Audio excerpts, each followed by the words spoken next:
We're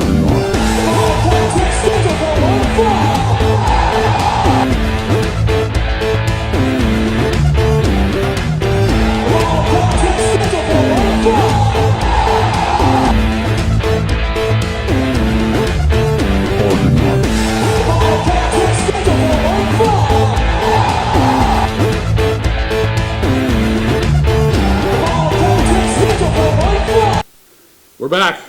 Yep, we are the Wrestling Boys. I am Logan. I'm Goose. And just recently it was announced that Vince McMahon has made his much maligned return to WWE.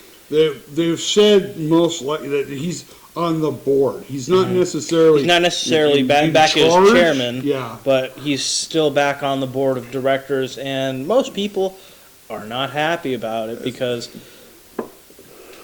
After resigning in disgrace amid lots of sexual assault allegations, power went to Stephanie and Triple H, but now here we are. Vince McMahon has come back and is apparently going to be in charge of creative again, to the dismay of wrestling fans everywhere. Yeah, it's kind of like letting a mountain lion come back into your house as a pet. Mm-hmm.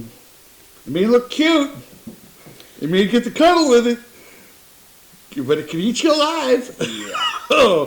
When I heard this, I could not believe it. I couldn't either, because it was such a huge shock and such a huge deal back when he actually did announce that after years of running WWE, it's time to retire. Yeah. That he would come back.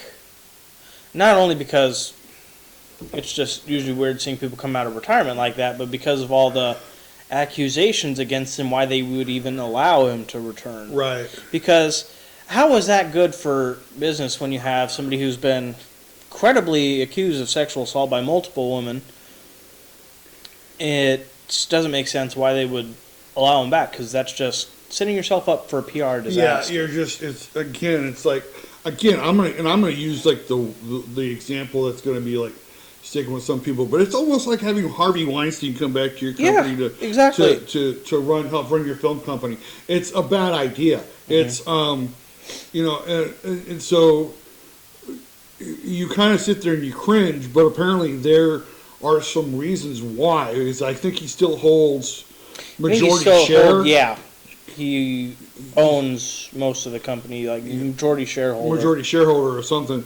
From what I heard, he was still, majority shareholder, or majority owner, or something like that. And so, who knows? Maybe he feels like, oh, this is behind me now. I've taken care of this.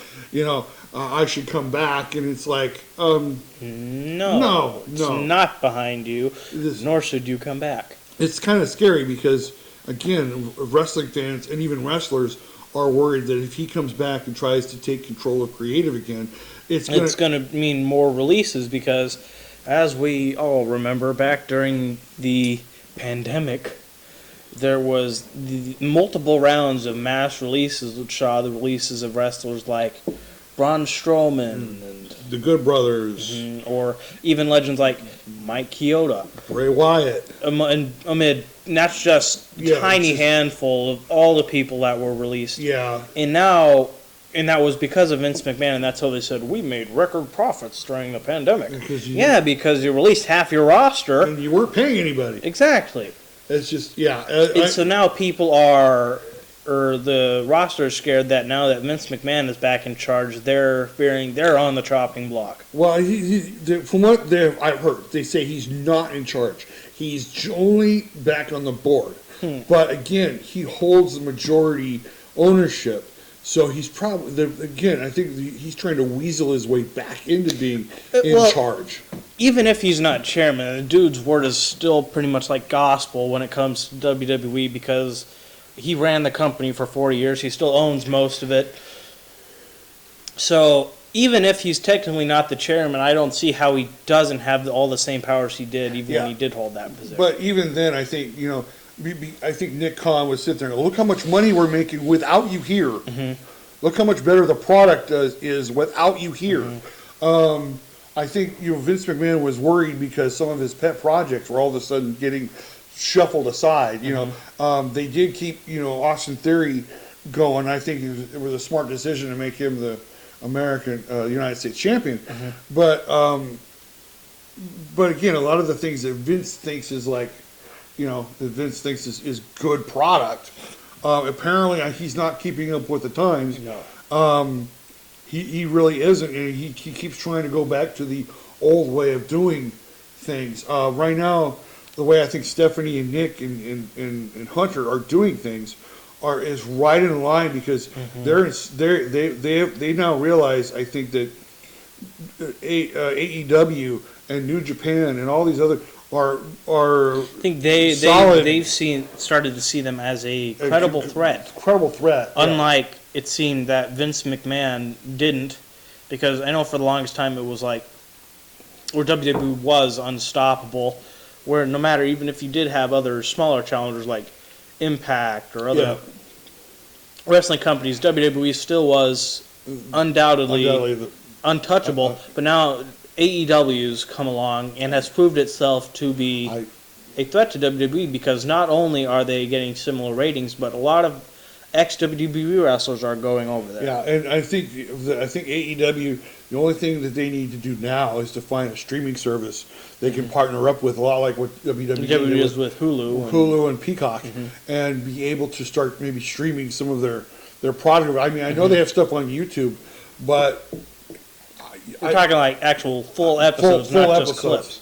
Yeah, and so I think that because I think you can go on YouTube and you can pay to see full episodes of Dynamite, but I'm like, why would you pay on YouTube, if you could just pay a streaming service like HBO Max? There's a place you can go to that will help you, or Paramount Plus, or something like that, where they can go and they, Apple TV, someplace where they can go and stream their product, and people will sit there and pay a monthly service so that they can be able to show their product. I think that's the only thing they need to do, and they'll end up becoming hugely successful. Yeah, AEW and New Japan are becoming a thorn in the side of WWE, and Triple H is trying to sit there and say, I understand, we need to kind of be almost more like these guys, and less like these guys, and less like us, I think that's why they decided to try to separate, Raw and SmackDown away from NXT, so that, even though some of their wrestlers have gone back down to NXT, I think in the new days, the new NXT tag champs. Yes. And Apollo Crews is down there, being a smiley self again. I think this is what you kind of need to happen. They need to kind of like separate the product, but AEW's almost there, and they've got great wrestlers that are putting out great shows, and we'll just see where it goes from here. But you were saying that there is another big piece of news. It's that WWE is apparently preparing to be sold to another company. Yeah. What company? They said that it's speculated. It's not really like they're only preparing to sell to one. Yeah. But because it hasn't been announced who they're planning to sell to, just that it's planning to be sold, and that there's a lot of different contenders. Like, I think they said Fox, Comcast, who else? Discovery, I heard. Discovery wouldn't be a bad. I mean, if you look at, they're on USA, which is an NBC Universal channel. They're on Fox, so Fox would be an interesting spot to go to. I mean, Fox is, they're already like in the ear of WWE saying, hey, we need something for us over here to keep our ratings up. But this was a rumor that was floating around like a year ago, that they were preparing this. That was one of the reasons why they were like cutting the roster down. They were releasing all these wrestlers so they would trim it down so that it would look like, oh, look how much of a profit we're making. Well, now, can you buy us? And we were kind of like, I don't think that's gonna. Even then, we weren't like, oh, that's not gonna happen. They're not gonna sell. But I don't know. I mean, it brings up an interesting thing, because you bring in a name like Vince Kennedy McMahon. I'm sorry. For some reason, it's just the thought popped into my mind. The absolute absurdity. What if Disney, of all people, bought But WWE, that we have Disney Plus, not only do you have the sections of Disney, Pixar, National Geographic, then you have WWE. I don't trust me. I don't know why that just popped into my head. It just seems so absurd. It might actually be plausible. You know what would be funny? I could see Disney partnering with AEW more than WWE. That mostly because Disney needs something to like pump up that the streaming service. But again, I don't think they're going to go any further. I think they're with Peacock. They're on Hulu, so Hulu is owned by Disney. So I could see that possibly, that possibility. But I mean, which would be an interesting little war between NBC Universal and Disney because both own stake in WWE. I think of all the companies, I think the one that would most make sense would be Comcast, because not only have they been airing on USA Network, Raw's been airing on USA Network for the majority of the time it's been on TV, but as well as all their stuff's also on Peacock, so they already have huge ties with NBC that I think it would make most sense if anybody were to buy WWE would be Comcast. But you also bring up a good point. Then what happens when they're also on Hulu? Are they going to be taken off Hulu? Or are they going to be? Are they still going to hold ties with them? Or? Yeah, I would think, and this is my. If I was sitting down running the conference here, I would pretty much say that everything on WWE is run through Peacock. That and I'm not saying the live shows. I'm saying like when we go to Hulu to see the recordings. We go to it's like Raw comes on Monday. We sit down on Tuesday and watch them on Hulu.